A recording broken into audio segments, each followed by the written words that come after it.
कहानी शुरू होती है 1929 से। जंग खत्म हो चुकी है, दुनिया थकी हुई है। इसी बीच डॉक्टर रिटर और उसकी पत्नी इस आइलैंड पर पहुंचते हैं जहां वो बाकी जिंदगी गुजारने की उम्मीद करते हैं। रिटर को लिखने का शौक है। वो अपने विचार, अपने अनुभव सब कुछ नोट कर लेता है। जब भी कोई जहाज दूर से गुजरता है वो अपने नोट्स उन तक पहुंचा देता है, जिन्हें बाद में शहर में पढ़ा जाता है। समय उड़कर 3 साल आगे चला जाता है। 1932 में इस आइलैंड पर एक और शख्स आता है, हाइंज। उसके साथ उसकी पत्नी मार्गरेट और छोटा बेटा भी होता है। ये पूरा परिवार यहाँ बसने की उम्मीद लेकर आया है। रिटर उन्हें देखकर हक्का बक्का रह जाता है, क्योंकि वो इस आइलैंड को सिर्फ अपने लिए समझ चुका था।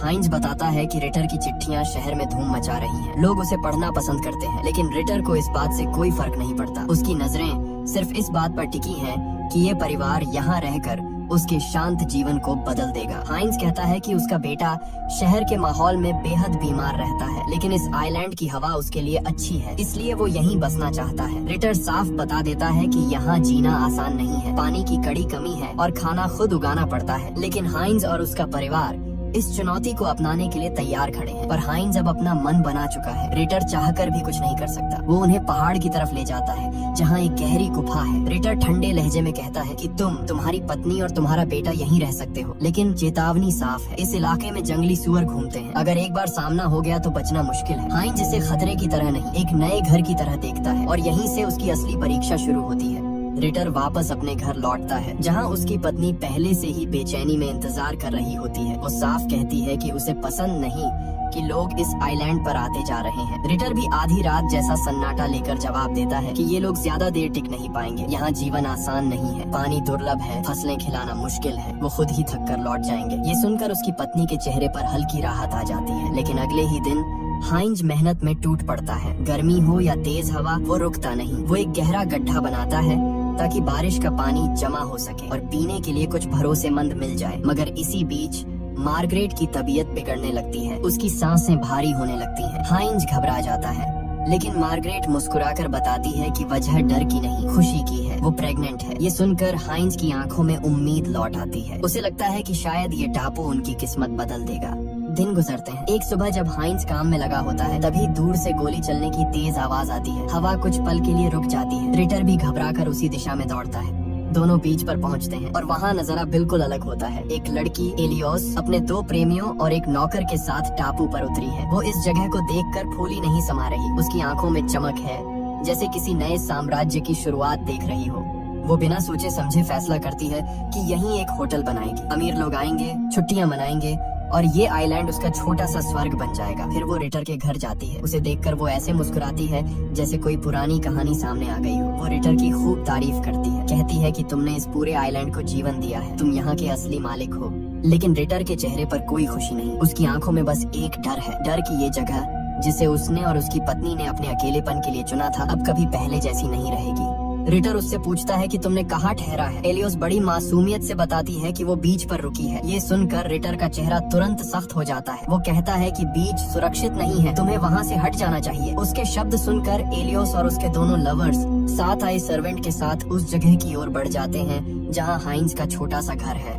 लेकिन वहाँ पहुँचते ही एलियोस ऐसी हरकत कर बैठती है जो माहौल को पल भर में बदल देती है। वो उसी पानी के गड्ढे में नहाना शुरू कर देती है, जिसे हाइंज ने अपनी गर्भवती पत्नी और बच्चे के लिए पीने का पानी जमा करने के लिए बनाया था। हाइंज जब ये देखता है तो उसका खून खौल उठता है। वो लगभग चिल्लाते हुए कहता है कि ये पानी पीने के लिए है, खेलने के लिए नहीं। एलियोस घबराकर तुरंत पानी से बाहर निकलती है और माफी मांगती है। हाइंज थोड़ा शांत होकर उसे माफ कर देता है, लेकिन तभी एलियोस एक और मोड़ लेकर आती है। वो बताती है कि वो हाइंज को अच्छी तरह जानती है और उसके पास कई सारे लेटर्स हैं जो लोगों ने हाइंज के लिए भेजे थे। इनमें कुछ पत्र डॉक्टर रिटर के लिए भी हैं। वो कहती है कि अपने लेटर्स अलग कर लो और बाकी रिटर को दे देना। हाइंज मजबूरी में रिटर के घर आता है और उन्हें लेटर्स दे देता है। लेटर्स पहले से खुले हुए होते हैं। हाइंज साफ कहता है कि उसने इन्हें नहीं खोला। रिटर तुरंत समझ जाता है कि एलियोस इन दोनों के बीच दरार डालना चाहती है, क्योंकि अगर उसे सच में पत्र देने होते तो वो सीधे पहले ही दे देती। रिटर के चेहरे पर झुंझलाहट नहीं, बल्कि एक ठंडी सी समझदारी उतरती है। ये बात हाइंज के दिल में चुभ जाती है। वो एलियोस के पास जाकर पूछता है कि आखिर उसने ऐसा क्यों किया। एलियोस तुरंत अपनी सफाई पेश करती है। वो कहती है कि ये सब उसकी गलती नहीं है। जब वो पहली बार आई थी तो उसे रिटर ने ही यहाँ भेजा था, और वो गड्ढे में नहा गई तो उसमें भी रिटर की गलती है, क्योंकि उसे बताया ही नहीं गया कि वो पीने का पानी है। अब हाइंज के मन में शक की एक मोटी परत बैठ जाती है। उसे यकीन होने लगता है कि डॉक्टर रिटर नहीं चाहता कि यहाँ उसके अलावा कोई और टिक पाए, लेकिन उसके पास कोई पक्का सबूत नहीं है, बस एक एहसास है जो धीरे धीरे डर में बदल रहा है। दिन बीतते जाते हैं। हाइंज अपने परिवार के साथ पूरी जान लगाकर मेहनत करता है। आखिरकार उसकी मेहनत रंग लाती है। पहली बार इस टापू की जमीन पर सब्जियां उगती हैं। इन्हें देखते ही हाइंज की आंखों में चमक आ जाती है। उसे लगता है कि इस आइलैंड ने आखिरकार उन्हें स्वीकार कर लिया है। कुछ ही दिनों में एलियोस अपने पूरे दल के साथ वहीं रहने आ जाती है। वो कहती है कि समंदर के किनारे इतनी गर्मी है कि वहाँ सांस लेना भी मुश्किल है, इसलिए अब वो अपने दोनों लवर्स और सर्वेंट के साथ हाइंज के घर के पास ही डेरा डालेगी और जैसे ही उसका होटल प्रोजेक्ट शुरू होगा वो यहाँ से चली जाएगी। लेकिन उसके आने से इस छोटे से टापू का संतुलन पहले ही हिल चुका है। अगली सुबह दृश्य बदलता है। हाइंज बाहर काम कर रहा होता है और उसकी पत्नी मार्गरेट घर पर अकेली। अचानक उसे तेज दर्द शुरू होता है। वो लड़खड़ाती हुई बाहर आती है जहाँ एलियोस का कैंप लगा है। वो आवाज लगाती है, मदद मांगती है, लेकिन वहाँ कोई नहीं, क्योंकि एलियोस के दोनों लवर्स उसी समय मार्गरेट के घर में घुसे हुए हैं। वो उसके खाने पीने का सामान चुरा रहे हैं, जैसा कि एलियोस ने उन्हें पहले ही कहा था। मार्गरेट जब अंदर लौटती है तो दोनों चोर तुरंत छुप जाते हैं। दर्द बढ़ता जा रहा है और अब मार्गरेट समझ जाती है कि उसे अकेले ही बच्चे को जन्म देना पड़ेगा। वो हिम्मत बटोरती है, लेकिन तभी घर के बाहर भयानक गुर्राने की आवाज आती है। जब वो बाहर झांकती है तो जंगली कुत्तों का झुंड उसे घेर चुका होता है। उनकी आंखों में भूख और हमला करने की चाहत साफ दिख रही है। इसी बीच एलियोस के दोनों लवर्स चोरी किया हुआ सामान लेकर उसके पास पहुंचते हैं। मार्गरेट की हालत बताकर मदद मांगते हैं, लेकिन एलियोस ठंडे लहजे में कहती है कि तुम यहाँ सिर्फ मेरी मदद करने आए हो, उसे बचाना तुम्हारा काम नहीं है। सच्चाई ये है कि उसने ही उन्हें चोरी करने भेजा था। वहीं दूसरी तरफ मार्गरेट मौत और दर्द के बीच फंसी हुई है। वो चीखती है, तड़पती है। उसकी आवाज इतनी तेज होती है कि आसपास घूम रहे जंगली कुत्ते कुछ कदम पीछे हट जाते हैं और इसी जानलेवा माहौल में वो एक बच्चे को जन्म देती है। लेकिन खतरा अभी खत्म नहीं हुआ है। कुत्ते फिर से उसे घेर लेते हैं। वो उसकी और उसके नवजात बच्चे की तरफ झपटने ही वाले हैं। तभी अचानक गोली की आवाज गूंजती है। हाइंज पूरी रफ्तार से वहाँ पहुँच चुका है। हवा में चलती गोली जंगली कुत्तों को डरा देती है और वो भाग जाते हैं। हाइंज अपनी पत्नी और नवजात बच्चे को देखकर टूट जाता है। उसकी आंखों में डर, प्यार और राहत सब कुछ एक साथ भर आता है। उसे पता है कि अब सिर्फ डॉक्टर रिटर ही उसकी पत्नी को बचा सकते हैं। वो तुरंत रिटर के घर भागता है, लेकिन रिटर ठंडे चेहरे के साथ मदद से इनकार कर देता है। ये देखकर रिटर की पत्नी खुद बेचैन हो जाती है। वो कहती है कि तुम्हें उसकी मदद करनी ही चाहिए। आखिरकार रिटर अनमने मन से हाइंज के घर जाता है और जांच करके बताता है कि मार्गरेट के अंदर अब भी मांस का एक टुकड़ा फंसा है। अगर उसे तुरंत नहीं निकाला गया तो उसकी जान जा सकती है और इसके लिए उन्हें गर्म पानी की जरूरत होगी। हाइंज जल्दी से पानी गर्म करने में लग जाता है। उसकी हर हरकत में घबराहट साफ दिखती है, क्योंकि उसे पता है कि हर सेकंड की देरी उसकी पत्नी की जान ले सकती है। दूसरी तरफ एलियोस को खबर मिलती है कि डॉक्टर रिटर हाइंज की मदद के लिए उसके घर गए हैं। ये सुनते ही उसके चेहरे का रंग उड़ जाता है। वो नहीं चाहती कि इन दोनों में भरोसा या दोस्ती जैसी कोई चीज पैदा हो। वो अपनी सर्वेंट पर चिल्लाती है कि उसे रिटर को रोकना चाहिए था, लेकिन इस बार सर्वेंट चुप नहीं रहता। वो कहता है कि तुम अंदर से एक क्रूर इंसान हो, तुम्हें एक औरत का दर्द नहीं दिखता, तुम्हारे लिए सिर्फ तुम्हारा स्वार्थ मायने रखता है। इतना कहकर वो एलियोस को वहीं छोड़कर हमेशा के लिए उससे दूरी बना लेता है। एलियोस पहली बार खुद को अकेला और कमजोर महसूस करती है। उधर डॉक्टर रिटर की मदद से मार्गरेट की हालत धीरे धीरे ठीक हो जाती है। कुछ महीनों में वो पूरी तरह सामान्य हो जाती है, लेकिन अब मौसम बदला हुआ है। गर्मी इतनी बढ़ चुकी है कि पानी की हर बूंद कीमती बन गई है। हर तरफ सूखा और बेचैनी है। डॉक्टर रिटर, जिनकी पहचान उनके लिखने के जुनून से है, खुद को भीतर से खाली महसूस करते हैं। उन्हें नए विचार नहीं मिलते। लोगों के बढ़ते शोर, टकराव और लालच से उनका मन हर दिन और उलझता जाता है। उनके लिए ये आइलैंड अब पहले जैसा शांत नहीं रहा।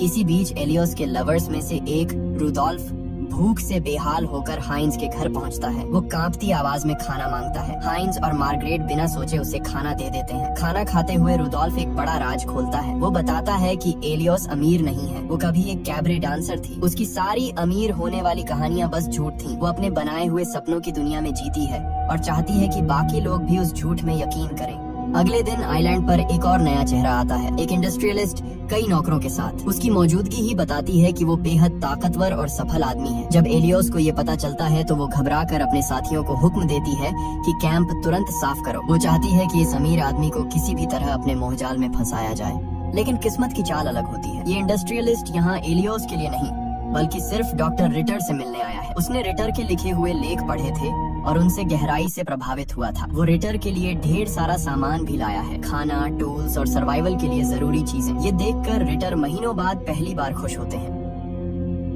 शाम को सब एक छोटी सी गैदरिंग करते हैं। इंडस्ट्रियलिस्ट सबके बारे में अच्छी बातें करता है। वो हाइंस और उसकी मेहनत की तारीफ करता है और फिर मुस्कुराते हुए मार्गरेट की तरफ देखकर कहता है, तुमने इस आइलैंड पर जन्म लेने वाले पहले बच्चे को जन्म दिया है। ये जगह हमेशा तुम्हारा नाम याद रखेगी। कुछ देर बाद सब अपने अपने घर लौट जाते हैं, लेकिन एलियोइस वहीं खड़ी रहती है। उसका चेहरा अभी भी उस रिजेक्शन की चुभन से भरा हुआ है। वो आखिरी कोशिश में उस इंडस्ट्रियलिस्ट के पास जाती है, खुद को मुस्कुराहट के पीछे छिपाती है, लेकिन वो सीधा जवाब देता है कि उसे इसमें कोई दिलचस्पी नहीं है। यह एक छोटा सा वाक्य एलियोइस पर हथौड़े की तरह गिरता है। शायद पहली बार किसी ने उसे साफ साफ ठुकराया है। उसके लिए ये बात सहना मुश्किल है। अगली सुबह इंडस्ट्रियलिस्ट आइलैंड छोड़ देता है। शांति लौटती है, लेकिन ज्यादा देर तक नहीं। डॉक्टर रिटर जब घर पहुंचते हैं और सामान चेक करते हैं तो उनके चेहरे पर हैरानी और गुस्सा दोनों दिखते हैं। इंडस्ट्रियलिस्ट जो भी खाना और जरूरी सामान उनके लिए छोड़ गया था वो सब गायब है और रिटर को तुरंत समझ आ जाता है कि ये काम किसने किया होगा।